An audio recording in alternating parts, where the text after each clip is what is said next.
DN24 news, जो आपको हर खबरों से कराए रूबरू। भगवान बिरसा मुंडा जन्मोत्सव पर आदिवासी एकता परिषद और समन्वय मंच की महासभा। सिलवासा में आदिवासी नेताओं ने दिया जोरदार संदेश। नमस्कार, आप देख रहे हैं DN24 न्यूज, जहां हम आपको सीधे सिलवासा किलवनी नाका से भगवान बिरसा मुंडा जन्मोत्सव के अवसर पर आयोजित महासभा की खास झलकियां दिखा रहे हैं। आदिवासी एकता परिषद और आदिवासी समन्वय मंच भारत के तत्वावधान में सिलवासा किलवनी नाका पर एक भव्य महासभा का आयोजन किया गया। इस सभा में आदिवासी समाज के प्रमुख नेताओं ने भाग लिया और अपने ओजस्वी भाषणों से आदिवासी अधिकारों की आवाज को बुलंद किया। इस महासभा में मुख्य अतिथियों में डेडियापाड़ा से आप विधायक चैत्र वसावा, दमनदीव से सांसद उमेश पटेल, गुजरात से कांग्रेस विधायक अनंत पटेल और आदिवासी नेता प्रभु टोकिया शामिल थे। नेताओं ने दादरा नगर हवेली, गुजरात और दमनदीव के आदिवासी समुदाय के हक और अधिकारों को लेकर जोरदार तरीके से अपनी बात रखी। सभा में आदिवासी एकता और उनके विकास के लिए ठोस कदम उठाने की जरूरत पर बल दिया गया। नेताओं ने भगवान बिरसा मुंडा के आदर्शों को याद करते हुए कहा कि आदिवासी समाज को अपने अधिकारों के लिए जागरूक और संगठित होना होगा। उन्होंने भूमि, शिक्षा और रोजगार से जुड़े मुद्दों पर सरकार से ठोस कदम उठाने की मांग की। तो ये थी भगवान बिरसा मुंडा जन्मोत्सव से जुड़ी खास रिपोर्ट। ऐसे ही और अपडेट्स के लिए जुड़े रहें DN24 न्यूज के साथ। हमारा चैनल सब्सक्राइब करें और वीडियो को लाइक और शेयर करना न भूलें। વાત કરી કઈ ચર્ચા કરે એટલે જે આજે કાર્યક્રમને લઈને જે મેં ચર્ચા કરી હતી કે જ્યારે આદિવાસી સમાજની વાત આવતી હોય કે પ્રદેશની સમાજની વાત આવતી હોય ત્યારે પક્ષ પાર્ટી કે નેતાગીરી ભૂલીને મારી પાછળ કોણ છે, કેટલા આવશે મારી સાથે એની પરવા કર્યા વગર જ્યાં પણ ખોટું થાય યા જ્યાં પણ શાસન પ્રશાસનની તાનાશાહી કે મનમાનીની વાત આપતી હોય મારો શું થશે એ નથી વિચારતો, એનું પરિણામ નથી વિચારતો, પણ એક વાત જે રિએક્ટ કરવાનું હોય છે એ તો ખુલ્લી સાથે રિએક્ટ કરી દઉં છું। હવે હું તો 40-45 તો થઈ ગયા છે। જનનાયક બિરસા મુંડા જેવા વ્યક્તિએ તો 25 વર્ષની ઉંમરમાં આ અંગ્રેજોને સલ્તનત હરાવીને પૂરું એની ધનોત્પોત કરી નાખે। તો આપણે તો 45 વર્ષ છે યાર, પણ લડું, સંઘર્ષ કરું, એમ જ તો નહીં લડું। જાઓ તો 50-50 લઈને જાઓ। તો સાથીઓ મારી વાત કરવાની છે, અનંતભાઈ પણ આવે છે, ઉમેશભાઈ પણ છે, અને જે વિશેષમાં જે જનપ્રતિનિધિઓ છે આપણા, તો કે દાદાનગરમાં ચાલતું શું છે, વાસ્તવમાં શું ચાલી રહ્યું છે, શું પરિસ્થિતિ છે?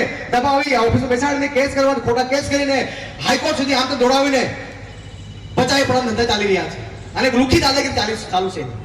નાના મોટા અમારા સમાજના બિલ્ડિંગની કામ કરતા હોય એને કોઈ જમીન લીધેલી હોય એમાં વચ્ચે કૂદીને એમાં ખોટા કેસ કરાવીને આમ તો કોઈ જમીન પાછા પડવાની વાત કરી રહ્યા છે।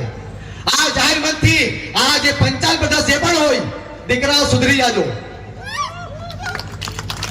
દીકરાઓ સુધરી જાજો। અમે જે દિવસે અમે ભાઈગીરી અને અમે દાદાગીરી પર આવી જશું ને તો દીકરાઓ તકલીફ થઈ જશે। એવી જ વાત આવી મને આ બીજો કોઈ બિલ્ડર છે, આ આખું ફૂટું ફરી છે, જમીન લીધેલ છે, કોઈ નરપત બિલ્ડર છે, આ 2-3 બિલ્ડરો છે। આ દીકરાઓ તમે સમજી જાજો, અને જે આદિવાસી જમીનમાં જે પણ લીધેલી છે એને આજના ભાવે અગર 10 વર્ષ પહેલા લીધેલી હશે તમે અને નામ પર નહીં થયેલી હોય, એગ્રીમેન્ટ થયેલી હોય, તો આજના ભાવે આજનો સર્કલ રેટ, આજનો માર્કેટ વેલ્યુ, આજનો રેટ તમે આપજો ને તો દીકરાઓ સુધરી જજો। ચાલી અને એમને 1895 માં અંગ્રેજી સલ્તનતના સૈનિકો એમને એરેસ્ટ કર્યા બાદ ત્યારે ત્યાંના જનરલ ડાયરે નક્કી કર્યું, પોલીસ ઓફ સુપ્રિન્ટેન્ડન્ટે જાહેર કર્યું કે આ બિરસા મુંડાને એવી સખત સજા અમે કરીશું, એવો દાખલો આ વિસ્તારમાં બેસાડીશું કે અંગ્રેજી હુકુમત સામે બીજા કોઈ માથું નહીં ઉચકે।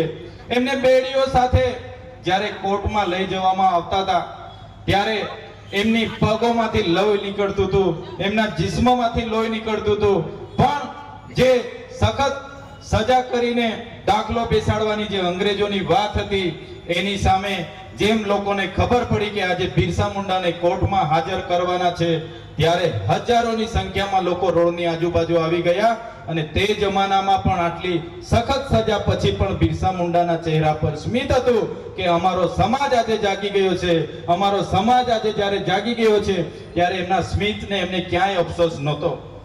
મિત્રો, ફરી 2 વર્ષ થયા બિરસા મુંડાજી જેલમાંથી છૂટીને બહાર આવ્યા અને ફરી 1897માં એમણે લડત ચાલુ કરી.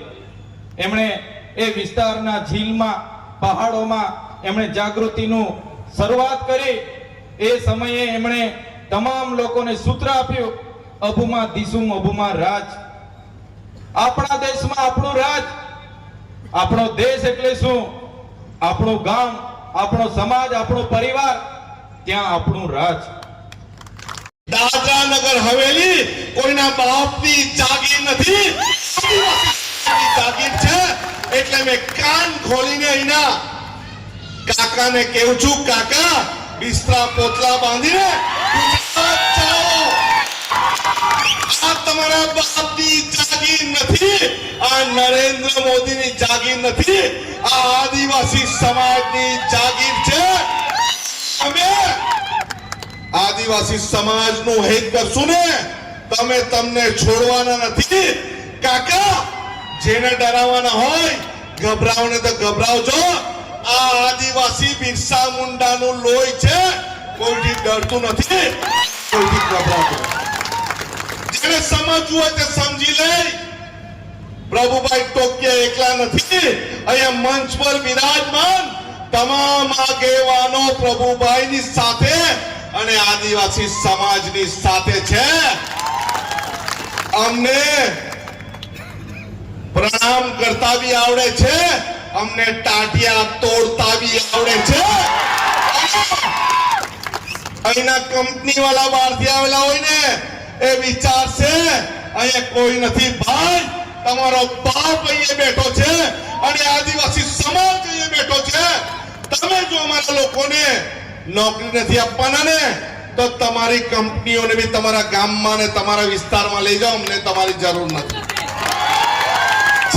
જેમાં મારું સૌભાગ્ય છે કે આટલા મારા માટે તો મેં કહું કે ભલે હું એમથી ઉંમરમાં મોટો હોઈશ પણ આનંદભાઈ અને ચેતરભાઈ જેવા લોકો જ્યારે મંચ પર હોય અને એમને વચમાં બેસવાનું મળે એ મારું સદભાગ્ય છે. ત્યારે આ મંચ પર મારા માટે તો હંમેશા મારા ભાઈ સમાન રહ્યા આનંદભાઈ. એમને હું પહેલાથી જ એક ક્રાંતિકારી નેતા તરીકે અને મારા આઈડિયલ તરીકે ફોલો કરતો આવ્યો છું. તેવા મંચ પર આનંદભાઈ, ચેતરભાઈને મળવાની ઘણી મને ઈચ્છા હતી. ઘણા સમયથી હું એમને મળવા માંગતો હતો. ઘણી વાર એમની વાતો સાંભળી મને લાગતું હતું કે એક દિવસ આ યુવાનને પણ મળવું જોઈએ, કેમ કે એની પણ વિચારસરણી, એની પણ વિચારધારા આપણા જેવી જ છે. આજે મને પણ એમના સાથે મંચ પર બેસવા પડ્યા. એવા ચેતરભાઈ વસાવાજી આદિવાસી સમાજના વિવિધ પદ પર બેસેલા મારા આદિવાસી સમાજના ભાઈઓ બહેનો, મારે કંઈ કહેવાનું નથી. જેટલું પણ બોલવાનું હતું એ મારા મિત્રો ભૂલી ગયા. આજે જ્યારે રાષ્ટ્રીય જનજાતિ ગૌરવ દિવસના નામ પર ભારત સરકાર વિવિધ કાર્યક્રમો કરી રહી છે, પરંતુ અમારા મિત્રે એક વાત સરસ કરી કે અમને રાષ્ટ્રીય જનજાતિ ગૌરવ દિવસ નહીં કહો, એમને સંપૂર્ણ ક્રાંતિ દિવસ કહો. કેમ કે હવે ક્રાંતિની જરૂર છે આ પ્રદેશમાં. ભગવાન બિરસા મુંડાજીની 300મી જન્મ જયંતિના ઉપલક્ષમાં ડીએનએચ આદિવાસી એકતા પરિષદ